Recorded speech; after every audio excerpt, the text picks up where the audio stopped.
দোস্ত, কিতা খবর টবর? সব বসে রয়েছে যে কি সমস্যা? কোনো সমস্যা আছে নাকি? খুব গভীরভাবে চিন্তা করতেছ? কি ব্যাপার যে? কি কোনো সমস্যা? হ্যাঁ দোস্ত, আলহামদুলিল্লাহ আমি ভালো আছি। তোর কি অবস্থা? আছি কিছু টেনশনের মধ্যে আছি আর কি। ভালো লাগতেছে না কোনো কিছু। দিনকাল খুব খারাপ যাইতেছে। এই আর কি, পরিবার নিয়ে সংসার নিয়ে একটু টেনশনই আছি, নিজের অবস্থা ভালো না, এই আর কি। তো এমন কি হয়েছে যে এত টেনশনে আছো যে? কি সমস্যা একটু খুলে টুলে বলো, দেখি সাহায্য সহযোগিতা করতে পারি কিনা। তো কি সমস্যা আমাকে খুলে বলো, দেখি কতটুকু কি করতে পারি আর কতটুকু বোঝা যায়। কারণ কারোর কাছে নিজের মনের কষ্টের কথা বললেও নাকি মন হালকা হয়। তুমি বলো দেখিনি আমার কাছে, দেখি কোনো কিছু করতে পারি কিনা। আর দোস্ত, দুঃখের খবর কি কমো, তুই তো সবই জানস যে গত 2-3 মাস আগে অ্যাক্সিডেন্ট করছি। ওইখানে হসপিটালে প্রায় 10 দিনের মতন অ্যাডমিট ছিলাম। তো মেলাটে চলে গেছে, হাতেও কোনো টাকা টুকা নাই। তারপর বেতন পাইছিলাম, বেতন দিয়ে চলছি।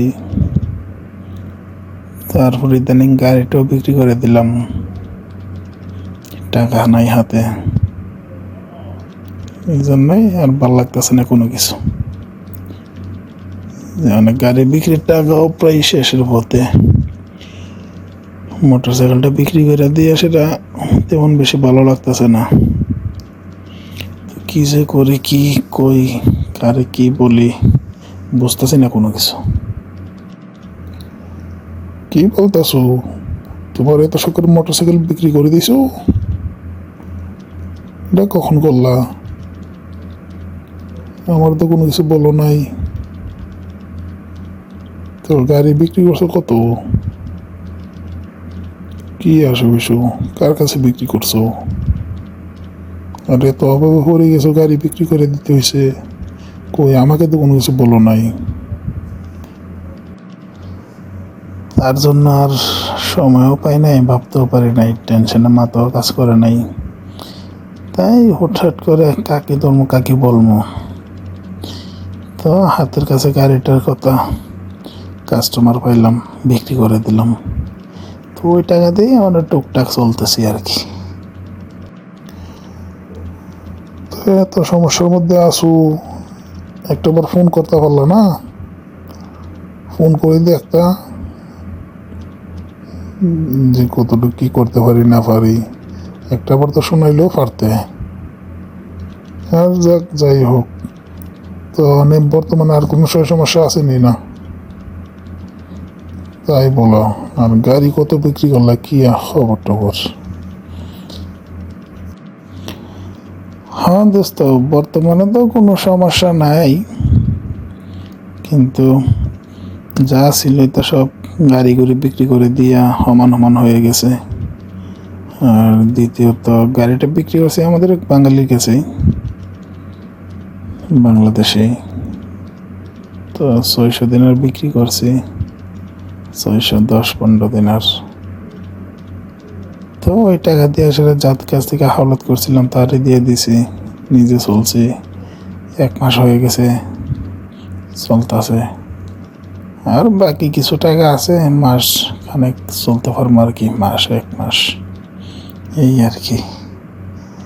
তো দোস্ত, সমস্যা নেই, বলছো ধন্যবাদ। যখন প্রয়োজন লাগে তোমাকে আবার জানাবো না। তারপর কিছু সুযোগ সুবিধা করতে পারলে সাহায্য সহযোগিতা কইরো, এই আর কি।